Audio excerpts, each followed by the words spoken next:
这个是放下出来活不了是吧？我们到我们这样北京呀。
草田了，你看。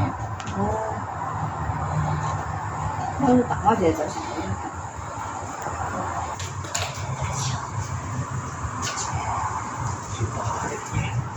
哎，18年。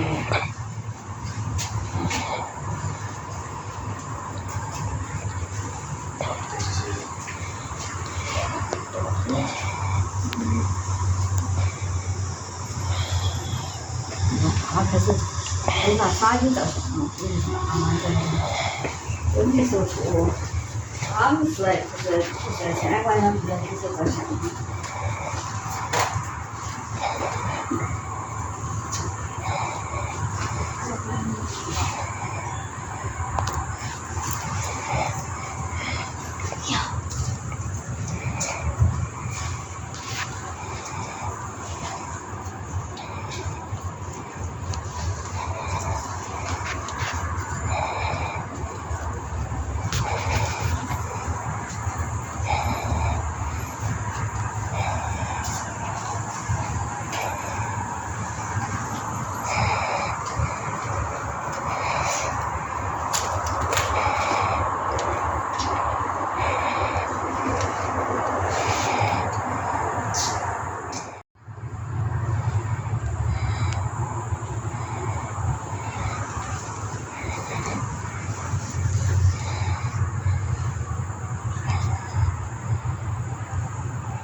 我也慢慢的，慢慢的。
为了泰国美了多个城市。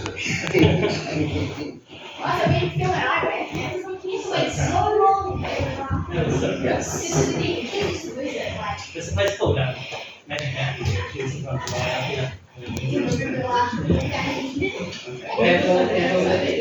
Careful with the staircase, and also let the children go there. only right, you want to use a handle. There you go. The very obedient girls. The very obedient.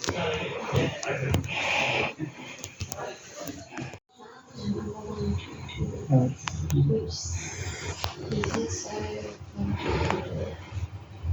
it's changing rapidly, probably travelling 1.5 into 2 minutes.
Sitting there.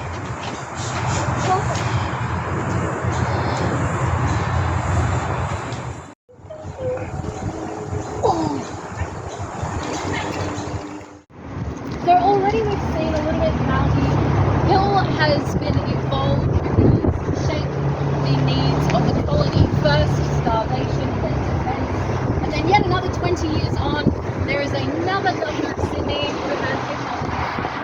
And that problem is isolation.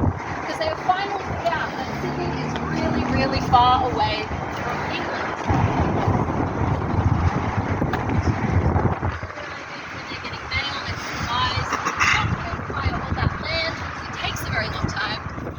Until the blowouts raise that up, it's fun.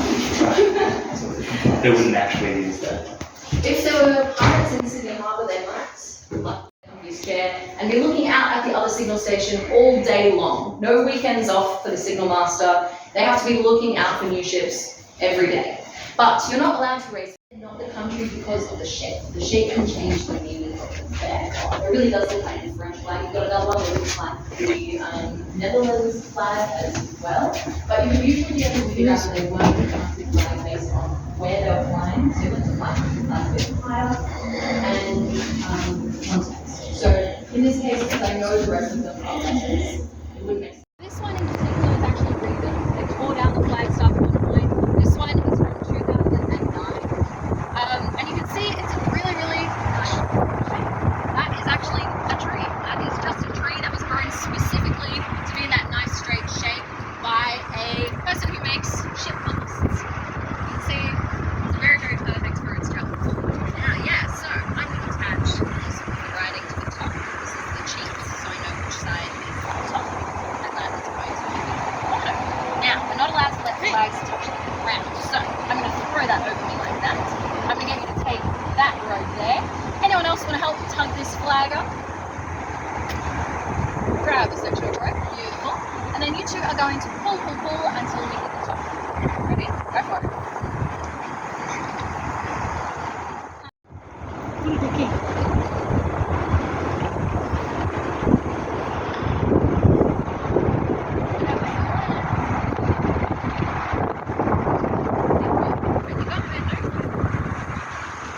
Excellent. So,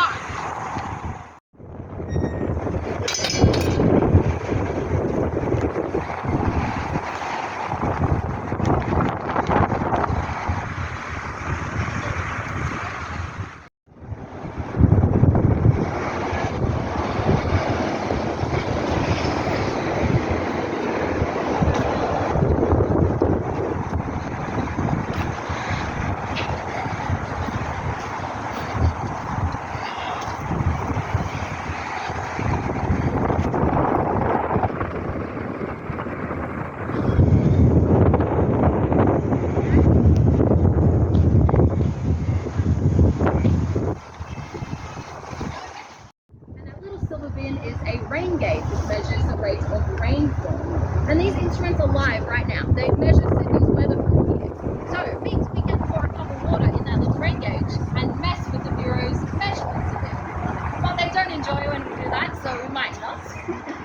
But meteorology or weather has a really long history on the site here, because it used to be the role of the astronomers to look after these instruments and maintain them and check them every single day.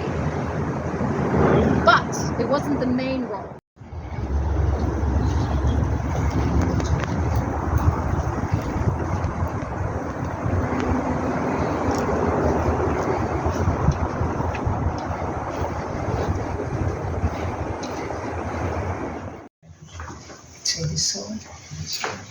So welcome into the observatory. This is the transit telescope, named because you're looking for the transit of the sun across that meridian. Feel free to walk around, have a look, because in multiple places around this telescope you might see holes in the mount or in the walls, such as in that wooden wall or the wall behind you now. And these are all different places that they would use to align this telescope. That is about 95% of what they did in this room, because it only takes a couple of moments for the sun to pass the meridian.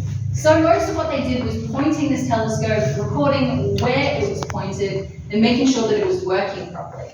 And all of these holes in the mounts and in the walls are areas where they would either have to look at something or shine a light through. And that light would have to exit in a beam at a certain point in the mount. And that would tell them that everything was working nice and properly. On the side of the mount, you'll also see there's 4 letters. Those are 4 places that they would record what angle the telescope was pointed at.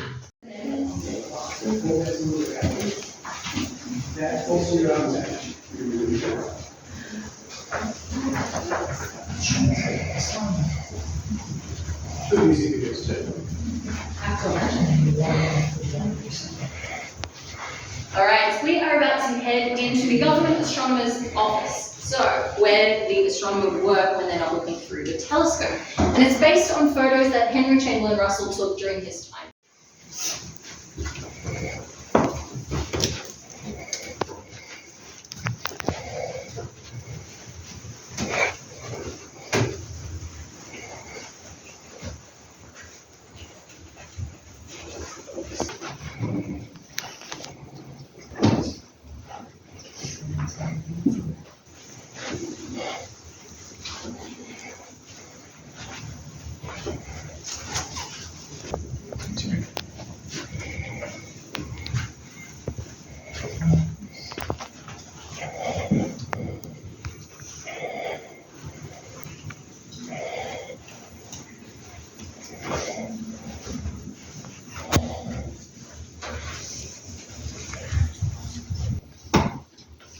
Now, one of my favorite objects in this room is called a Jensen revolver. This is one of the earliest attempts at film or taking videos.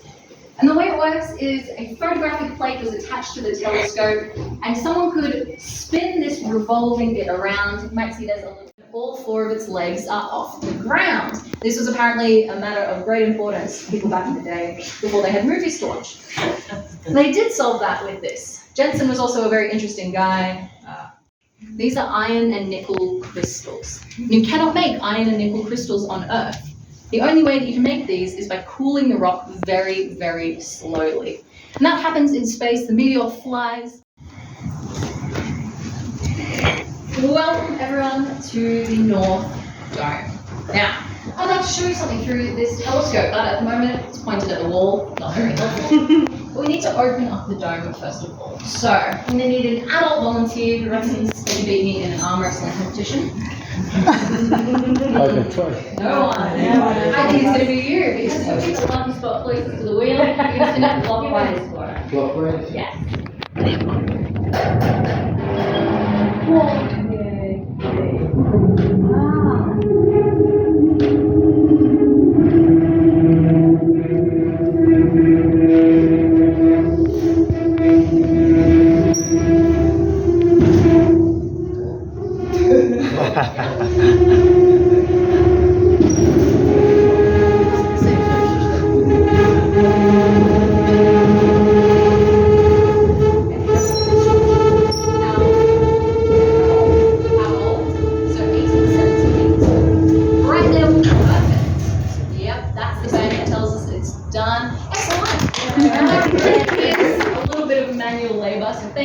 in that bullet for me. Still, telescope's pointed at the wall. So I'm going to spin that around next. Off it goes. And then the dome is going to follow. The dome is from 1878, so it's very old. It's done a lot of work around the years. We can forgive it a little bit of groaning and moaning. It's going to be quite loud. However, if it makes you feel seasick to see it move, just look at the floor or close your eyes and we'll all be over in a second. Watch out for that wheel as it spins around too. It does hurt to get hit by that. And as we're moving, I'm going to get everyone to start heading over to this side of the room. That is because we are looking at the sun through this telescope. So it really, really hurts to look at the sun with your bare eyes. I would not recommend it to anyone. It's going to hurt a lot. But we have some solar telescopes on this telescope here and here, which make it less painful. But if we stand on this side, you're going to get the sun in your eyes. So remember, you can look through here, but if you look directly up the sun afterwards, it's tempting. I've done it multiple times myself. You will hurt your eyeballs.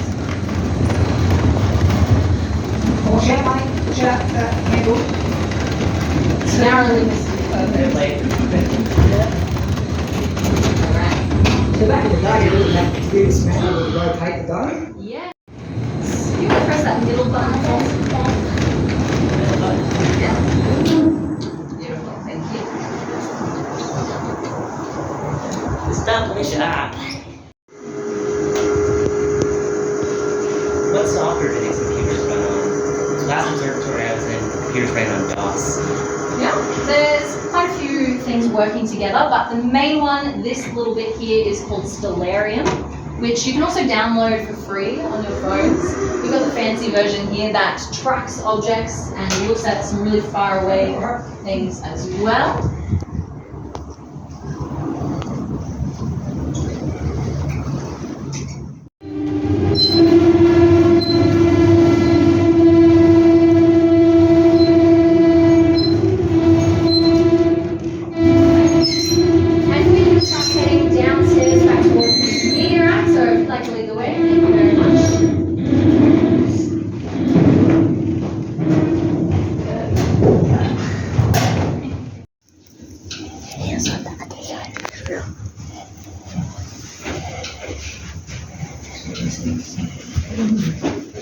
So that telescope that we just had a look at the birthday, 150 years old. It is the oldest working telescope in Australia. And I'd like to show it to you. But because it is so old, we can't touch it. Otherwise, take lots of photos. We can't touch it.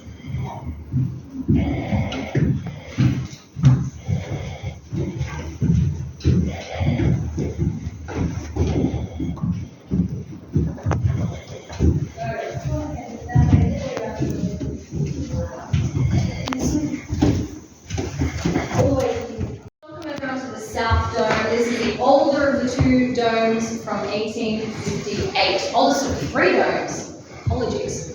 We've got domes everywhere. Around the world, there's huge international effort in lots of different observatories to time how long it took Venus to get from one side of the sun's disk across to the other. And the reason for that is that up until this point, people knew the order of the planets, but not really the scale. No one knew how far apart everything was from each other. And with a funky bit of maths, they thought they could use this transit to figure out. Now, we can take a look at another terrestrial object through this telescope here. We've got lots and lots of atmosphere we were using in the other room. So I'll get you when you walk up to walk up hands first, then feet after. Hold on to this silver bar with both hands, and you're looking in through this black eyepiece here at an object about 3 kilometers away across the water.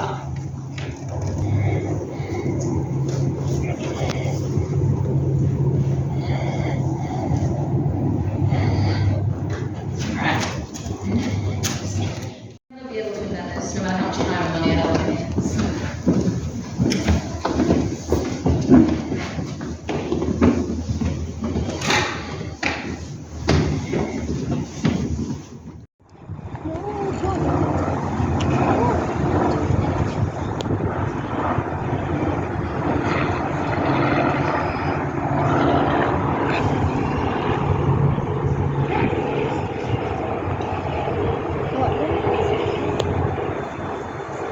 What?